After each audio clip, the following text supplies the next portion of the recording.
அஸ்ஸலாமு அலைக்கும்.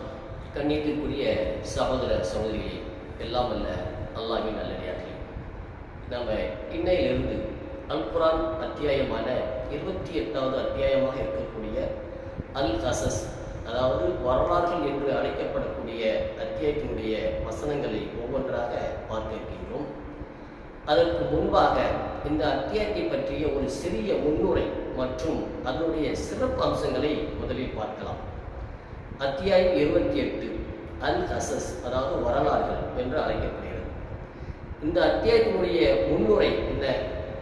இந்த அத்தியாயம் நபிகள் நாயகம் ஸல்லல்லாஹு அலைஹி வஸல்லம் அவர்கள் மக்காவில் இருந்தபோது, குறிப்பாக அவர்கள் அங்கு இருந்து, அதாவது மக்காவிலிருந்து மதீனாவுக்கு புலம்பெயர்வதற்கு முன்பாக, அதாவது ஹிஜ்ரத் செய்வதற்கு சற்று முன்பாக அருளப்பட்ட அத்தியாயம்தான் இந்த அத்தியாயம். அந்த காலகட்டத்தில் முஸ்லிம்கள் பலவீனர்களாகவும் எதிரிகளால் அச்சுறுத்தப்படக்கூடியவர்களாகவும் இருந்தார்கள். அவர்களுக்கு நம்பிக்கையூட்டக்கூடிய விதமாக இந்த அத்தியாயம் அமைந்திருக்கிறது. இந்த அத்தியாயத்தினுடைய முக்கிய நோக்கம் என்ன? அநீதி இழைப்பவர்கள் மற்றும் தங்களை மிகவும் வலிமையானவர்களாக கருதக்கூடியவர்கள், அதாவது பிரவுன் போன்றவர்கள் இறுதியில் வீழ்வார்கள் என்பதையும், மேலும் ஒடுக்கப்பட்ட மக்களுக்கு இறைவன் வெற்றியை வழங்குவான் என்பதையும் இந்த அத்தியாயம் மிகவும் ஆணித்தரமாக நமக்கு விளக்குகிறது. இந்த அத்தியாயத்தினுடைய உள்ளடக்கம் மற்றும் செய்திகள் என்னவென்றால், மூசா அலைஹிஸ்ஸலாம் அவர்களுடைய விரிவான வரலாறு. இந்த அத்தியாயத்தின் பெரும் பகுதி மூசா அலைஹிஸ்ஸலாம் அவர்களுடைய பிறப்பு, அவர்கள் ஆற்றில் விடப்பட்டது, பிரவுனின் மாளிகையிலேயே அவர் வளர்ந்தது, பின்னர் அவர் மதியன் நகருக்கு தப்பிச் சென்றது மற்றும் அவருக்கு தூதுத்துவம் வழங்கப்பட்டது போன்ற நிகழ்வுகளை இந்த அத்தியாயம் மிக விரிவாக பேசுகிறது. மேலும் இந்த அத்தியாயம் அடக்குமுறைக்கு எதிரான வெற்றி குறித்தும் பேசுகிறது.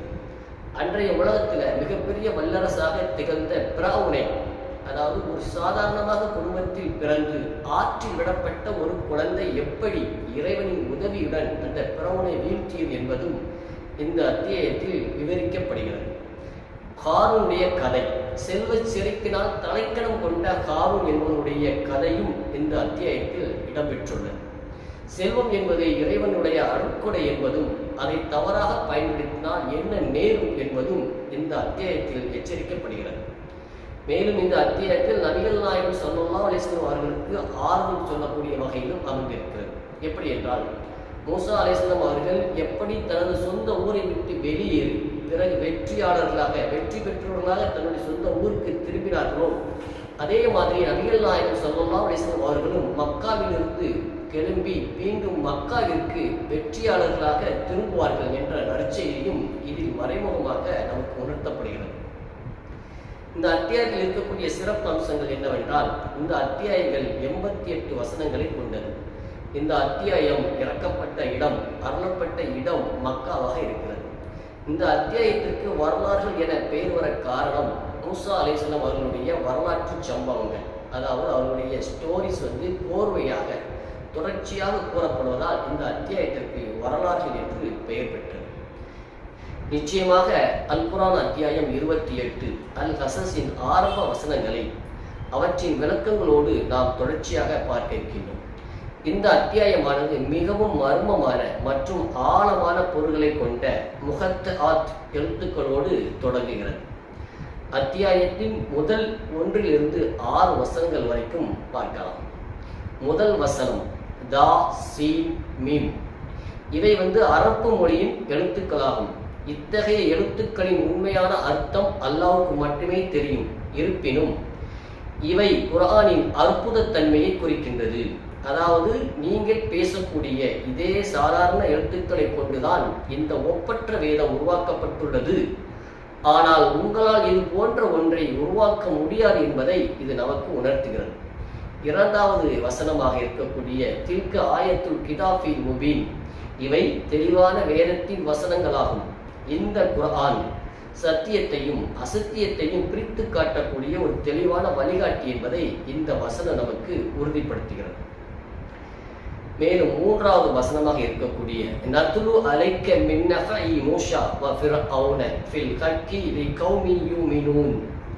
நம்பிக்கை கொள்ளும் மக்களுக்காக மூசா மற்றும் ஃபிர்அவுனுடைய செய்தியிலிருந்து உண்மையானவற்றை நாம் உமக்கு ஓதி காண்பிக்கிறோம். வரலாறு என்பது வெறும் கதை அல்ல, அது படிப்பினைக்கானது. குறிப்பாக இறை நம்பிக்கை கொண்டவர்கள் இதிலிருந்து பாடங்களை பெற வேண்டும் என்பதற்காக அல்லாஹ் மூசா அலைஹிஸ்ஸலாமுடைய வரலாற்றை இந்த இடத்திலிருந்து என்ன செய்கிறான், தொடங்குகிறான். 4வது வசனத்தில் அல்லாஹ் சொல்கிறான், நிச்சயமாக பிரவுன் அந்த நாட்டில், அதாவது எகிப்தில் பெருமை அடித்துக் கொண்டு தலைவனானான். அங்கிருந்த மக்களை பல பிரிவுகளாக பிரித்தான். அவர்களில் ஒரு பிரிவினரை, அதாவது இஸ்ரவேலர்களை பலவினர்களாக மாற்றி அவர்களுடைய ஆண் குழந்தைகளை எல்லாம் அறுத்து கொலை செய்துவிட்டு பெண் குழந்தைகளை மட்டும் என்ன செய்கிறான், வாழவிட்டான். நிச்சயமாக அவன் குழப்பம் செய்பவர்களில் ஒருவனாக இருந்தான். அதிகாரம் கையில் இருக்கும்போது ஒரு ஆட்சியாளன் எப்படி அநீதியாகவும் மக்களை பிரித்தாலும் சூழ்ச்சியுடனும் நடந்து கொண்டான் என்பதை இந்த 4வது வசனம் நமக்கு சித்தரிக்கிறது.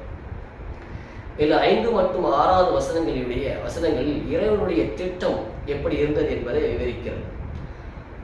ஆனால் அந்த நாட்டில் எவர் பலவினர்களாக கருதப்பட்டார்களோ அவர்கள் மீது அருள் புரியவும் அவர்களை தலைவர்களாக்கவும் அவர்களை அந்த நாட்டின் வாரிசுகளாக்கவும் நான் நாடினோம் என்று அல்லாஹ் சொல்கிறான்.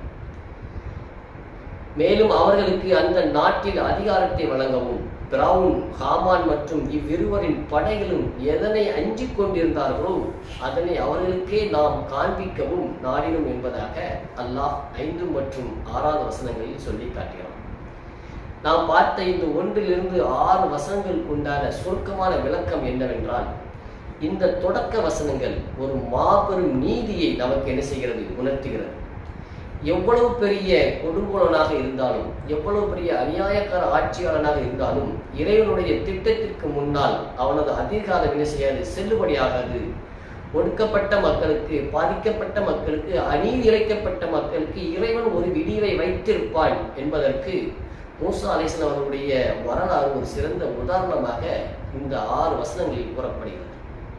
இன்ஷா அல்லாஹ் அடுத்து வரக்கூடிய வசனங்களினுடைய விளக்கங்களை தொடர்ந்து பார்க்க இருக்கின்றோம்.